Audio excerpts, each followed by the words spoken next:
Liverpool versus Wolves preview. Let's go. Klopp has a lot of decisions to make this weekend. It's going to be very interesting to see what he does with our back four. Obviously, we have a defensive crisis going on at the moment. We have Big Verge out through suspension. We have Trent and Konate doubtful for the weekend. We have a lot of boys who have played international football over the last 2 weeks. They're only going to be getting back 48 hours before the game against Wolves. What does Klopp do with all of this information? What kind of lineup does he put out? Does he start with young Jarell Quansah, his first start of the season, to replace these big boys that are out? Is he going to go with Nunez or Jota up front? That's another big decision he's going to have to make. They've both performed really well during the international break. We also have Cody Gakpo, who scored 2 goals in the 2 friendlies, in the 2 international games he's played. There are a lot of interesting decisions to be made. A nice problem to have for Klopp at the moment. A lot of players coming into form now. Robert looking unbelievable in Scotland and at club level. And then obviously we have Endo, who's had to put in a good shift against Germany. They've had an incredible result against Germany. He's played really well. And we have Ryan Gravenberch now. What does Klopp do with all of this? How does he structure his midfield? It's going to be so interesting to see. We'll cover all of that and more in this video. Be sure to stay tuned to the end. I'll give you my predicted lineup for the weekend and what I think is going to happen and the result that we can expect this weekend. Let's get right into it. The first thing we're going to discuss in this video is we're going to talk about Wolves. Gary O'Neill, the manager, they haven't obviously gotten off to the best start of the first 4 games. They've lost 3, they've only won 1, languishing in 15th place. Obviously they're in a tight spot at the moment, that bottom end of the table. They've had a lot of big departures in the window. They've obviously lost Nunez and Neves, which were major players for them last season. Obviously struggling to deal with those major losses. But what does remain there is a couple threats. Obviously you've got Pedro Neto, who is leading the assists for the season. You've obviously got Matheus Cunha, who looks very, very dangerous on the counter-attack. I've been really impressed with him so far. Do have some threats here and there. Obviously haven't been fantastic to start, but always a potential threat. And we can't forget what happened the last time we played at Molineux, losing 3-0. So there is always that potential threat. In the last game, they actually set up in a 4-2-3-1 and looked to hit more on the break. That looks like the sort of style that Gary O'Neill is setting them out with. Obviously not planning really on dominating possession, but really hitting on the counter. And that is not a style that is historically favoured Liverpool. Obviously, if they break through our press, it does become quite dangerous with the fact that we leave the 2 centre-backs with our full-backs bombing on. It does leave us a little bit susceptible to counter-attack. So that could cause a threat for us. But if we look at the history between these 2 clubs, the last 11 games at Molineux, Liverpool have won 7, drawn 2, and only lost 2. So we don't have a bad record at Molineux, but the last time we went there, we did lose 3-0. So that is something to keep in mind. And across all fixtures, Liverpool versus Wolves head-to-head, we have won 8 of the last 10 fixtures. So we are favourites in this tie for sure.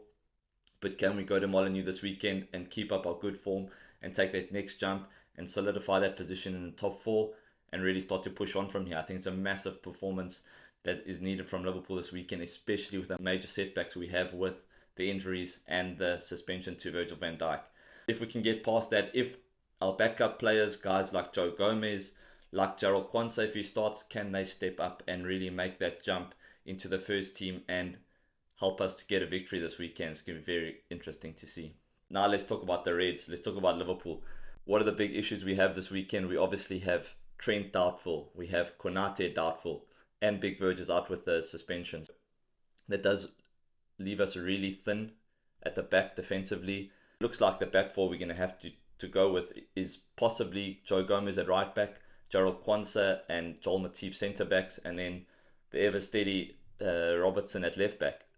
That's how I see Klopp lining up, but it might be Quansah at right back and Gomez inside just for a little bit more stability inside.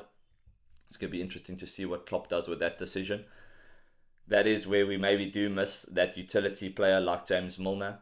Will we end up regretting that decision? I don't know, but we do need someone who can fill in those gaps. Hopefully Jarell Quansah does start and does do well, and then we have that extra backup option if we need him. The next interesting topic for this weekend is obviously what is the midfield combination going to look like? We've got quite a few nice options in that midfield now. Thiago, from what I heard, is possibly going to be fit. They said after the international break he was a possibility. That would be really, really great news. Endo, obviously with a great performance against Germany. It's going to be interesting to see what Klopp does. Does he use that midfield 3 he used against Aston Villa that did so well? MacAllister in the deeper role?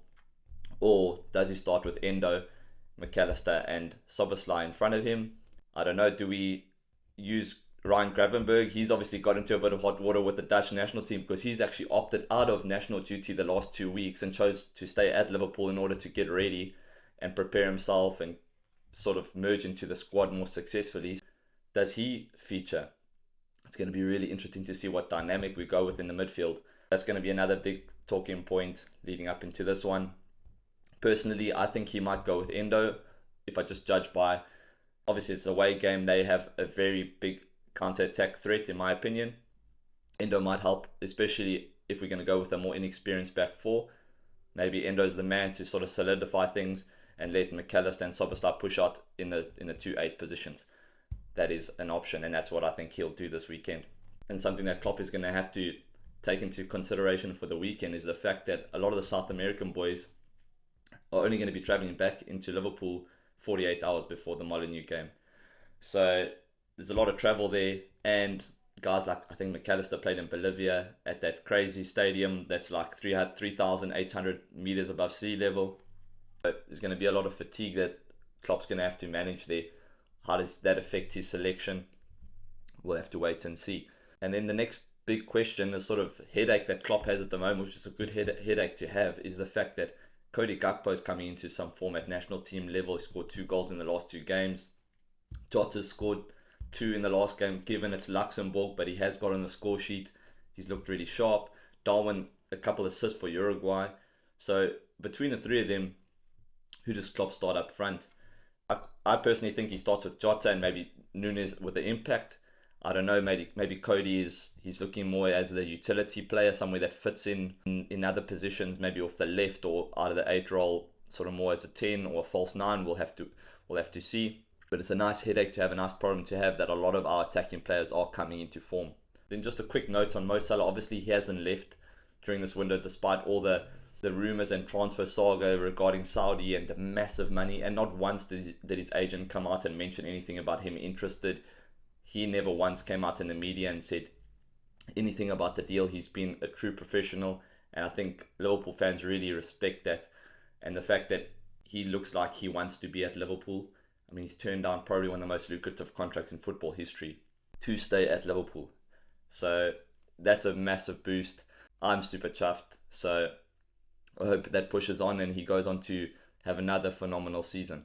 In terms of refs for the weekend, it's Michael Oliver, I think, who's officiating. The interesting one is actually the fact that Paul Tierney, the guy who sent off MacAllister and then that red card was rescinded, he's actually the VAR for the weekend. That's interesting that they've already put him in charge of a Liverpool game again, despite the controversy over the last couple of weeks. So we'll have to manage that and see how that plays out. How do I think we actually line up for the weekend? I'll give you my predicted lineup right now. This is how I actually think we'll line up for the weekend. Obviously, Alisson in goal. Now, the question that I'm not too sure about is, does Joe Gomez play off the right or does he play centre-back? I personally think, based off pre-season friendlies, that Quanta will play inside centre-back paired with Joel Matip. Obviously, Robertson at left-back, Gomez off the right-hand side. Give us a more static back four and so much overlapping maybe from Joe. More inside, maybe let Dominic Szoboszlai use more of that right-hand channel while Mo makes those runs in behind, obviously from the outside inwards. I do think he'll start with Jota, possibly Nunez, we'll see, and then Diaz off the left, MacAllister in the other pivot position, and Endo here sitting in front of our back four. I do think that he will use Endo, the more defensive option in this game, just based off the defensive frailties we may have and the personnel that we are missing. This is my predicted lineup for the weekend. Endo in the 3 with MacAllister, Szoboszlai, Joe maybe more conservative in terms of overlapping if he's going to play right back. Same thing with if Quanta plays on the right hand side.